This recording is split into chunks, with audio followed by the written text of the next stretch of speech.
Gen moun qui fait connaît Haïti c'est un pays qui bâti sous haine, sous division, sous cruauté, sous frivolité, sous indignité.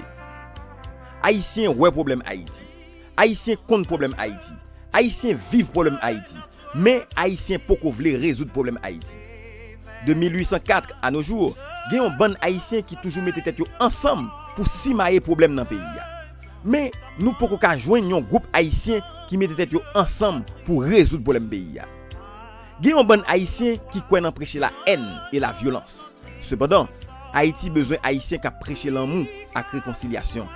Haïti besoin Haïtien qui travaille pour l'amour avec réconciliation.